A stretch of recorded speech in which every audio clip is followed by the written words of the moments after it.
بسم الله الرحمن الرحيم. إنا فتحنا لك فتحا مبينا ليغفر لك الله ما تقدم من ذنبك وما تأخر ويتم نعمته عليك ويهديك صراطا مستقيما وينصرك الله نصرا عزيزا والذي أنزل السكينة في قلوب المؤمنين ليزدادوا إيمانا مع إيمانهم ولله جنود السماوات والأرض وكان الله عليما حكيما ليدخل المؤمنين والمؤمنات جنات تجري من تحتها الأنهار خالدين فيها ويكفر عنهم سيئاتهم وكان ذلك عند الله فوزا عظيما ويعذب المنافقين والمنافقات والمشركات الظانين بالله ظن السوء عليهم دائرة السوء وغضب الله عليهم ولعنهم وأعد لهم جهنم وساءت مصيرا ولله جنود السماوات والأرض وكان الله عزيزا حكيما. إنا أرسلناك شاهدا ومبشرا ونذيرا لتؤمنوا بالله ورسوله وتعزروه وتوقروه وتسبحوه بكرة وأصيلا.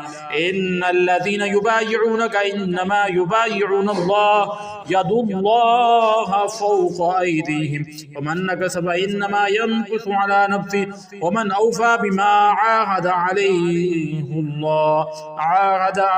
الله فسيؤتيه أجرا عظيما.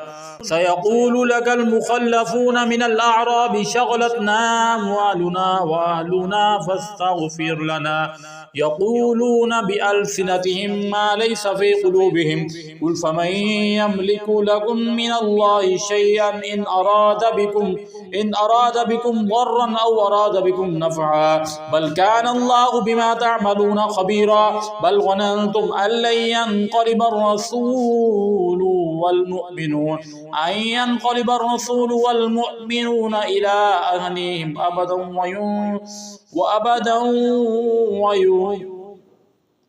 أبدا وزين ذلك في قلوبكم وظننتم ظن السوء وكنتم قوما بورا. ومن لم يؤمن بالله ورسوله فإنا أعتدنا للكافرين سعيرا.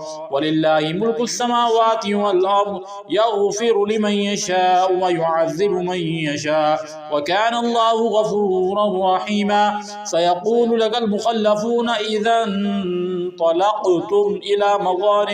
إلى مغانم لتأخذوها ذرونا نتبعكم يريدون أن يبدلوا كلام الله قل لن تتبعونا كذلكم قال الله من قبل فسيقولون بل تحسدوننا بل كانوا لا يفقهون إلا قليلا. قل للمخلفين من الأعراب ستدعون إلى قوم أولي بأس شديد تقاتلونهم أو يسلمون فإن تطيعوا يؤتكم الله أجرا حسنا وإن تتولوا كما توليتم من قبل يعذبكم عذابا أليما.